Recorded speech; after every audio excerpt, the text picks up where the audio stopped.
It is 3:30 in the morning on 6 June 1944, and General Dwight D. Eisenhower is sitting alone in a caravan parked in a forest near Portsmouth, listening to rain hammer on the roof. Outside, more than 150,000 men are crammed into landing craft, waiting for a word that will send them across the channel into German gunfire. Eisenhower has already written a note, folded and tucked into his wallet, taking full responsibility should the invasion fail.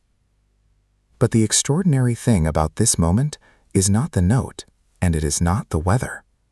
It is that the battle Eisenhower has spent 2 years actually fighting has by this point already been won.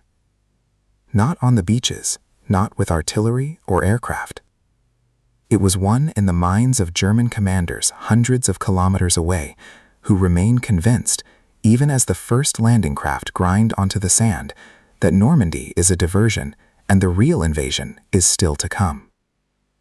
This is the story of how a general who never fired a shot in anger became the architect of the most successful deception in military history, and why the world's understanding of Eisenhower as merely a soldier misses the point entirely. By 1943, the Allies faced a problem that looked close to unsolvable.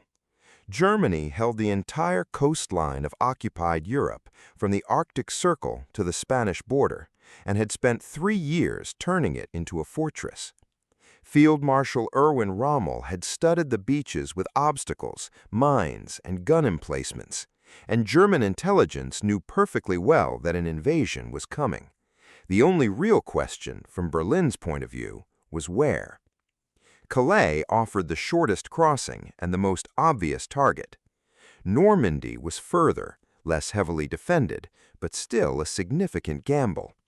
A frontal assault against defenses that Germany had had 4 years to prepare, launched across open water against an enemy that already expected it, risked a slaughter on a scale that could break Allied morale for a generation. Previous attempts at large-scale amphibious assault had already shown how badly things could go. The raid on Dieppe in 1942 had ended in catastrophe, with nearly 60% of the landing force killed, wounded, or captured in a single day. If Normandy went the same way, there might be no second attempt. Eisenhower, appointed Supreme Allied Commander in December 1943, understood that winning on the beaches would count for nothing if the Germans knew where and when the blow was coming and could simply move their reserves to meet it. The invasion had to succeed in the first hours before Germany's powerful panzer divisions, held in reserve further inland, could be brought to bear. That meant the true objective of Eisenhower's planning was not simply to land an army. It was to make sure the enemy was looking somewhere else when it did. The instrument built to achieve this was known as Operation Fortitude, run under the London Controlling Section, with close involvement from Eisenhower's own Supreme Headquarters Allied Expeditionary Force, based at Bushy Park outside London. Fortitude was not one deception, but two, aimed at 2 different German assumptions. Fortitude North suggested a phantom invasion of Norway, complete with fabricated radio traffic, simulating an entire army stationed in Scotland that did not exist. Fortitude South was the more ambitious effort, and it invented, almost from nothing, a fictional formation called the 1st United States Army Group, supposedly massing in Kent and Sussex, under the command of General George Patton, whom German intelligence rated as the Allies' most dangerous field commander. This phantom army was built from inflatable rubber tanks that a handful of engineers could inflate and position in a matter of hours, plywood aircraft arranged on real airfields, and dummy landing craft floating in the Thames estuary, light enough that 4 men could carry one. From the air, at the altitude German reconnaissance flew, the difference between a rubber Sherman tank and a 30-ton real one was invisible.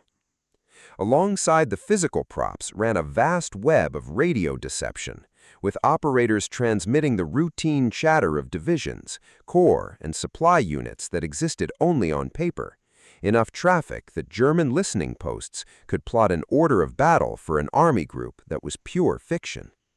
Underpinning it all was the double-cross system, a network of German agents in Britain who'd been captured and turned, feeding Berlin a steady diet of false reports, all of it engineered to point towards Calais. The people carrying this out on the ground were remarkably few.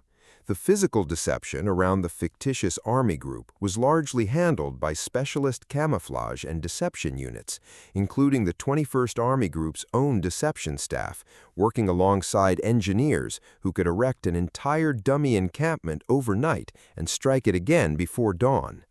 Exact manning figures remain difficult to pin down since so much of the paperwork was destroyed or remained sealed, but historians estimate the physical deception effort in the south of England involved several hundred men, producing an illusion that to a German pilot glancing down from altitude resembled the marshalling of an entire invasion force.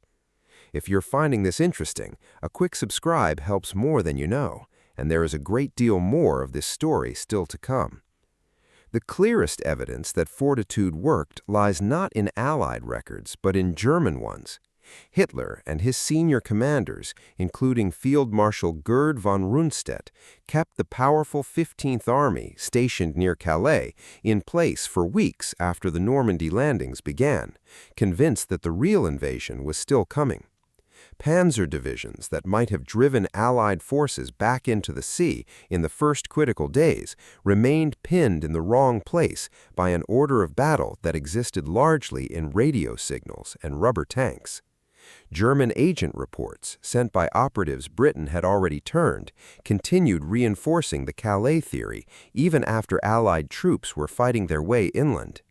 Exactly how many German divisions were held back as a direct result, and for how long, is still debated by historians, since German decision-making in this period was also shaped by Hitler's own stubbornness and poor communication within the German high command.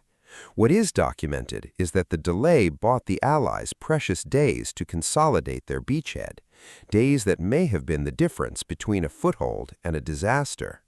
Germany attempted deceptions of its own, though nothing on this scale.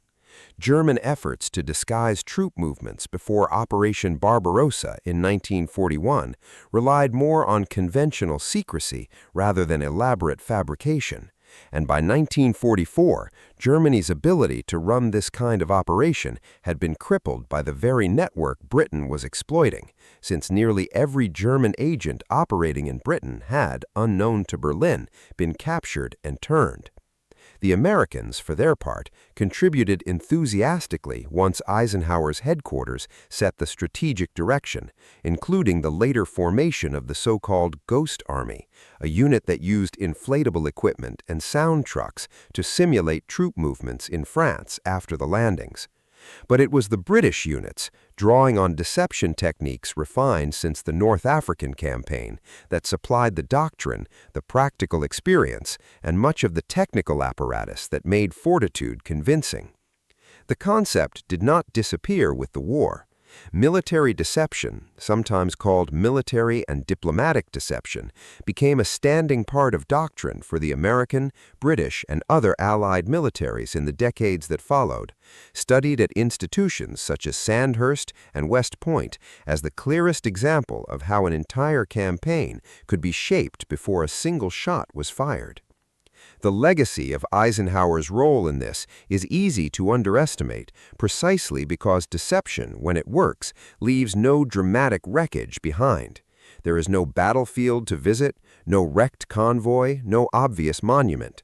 What survives instead is documentary evidence in British and American archives, declassified only in stages from the 1970s onward, and the physical remnants of the deception itself, including surviving examples of inflatable dummy tanks and landing craft that can be seen today at the Imperial War Museum, Duxford, in Cambridgeshire. What cannot be fully recovered is the precise weight the deception carried in the outcome. Historians agree it mattered enormously. They disagree, and probably always will, on exactly how many lives it saved, because the counterfactual of a fully alerted German defense at Normandy is one none of us can measure with certainty.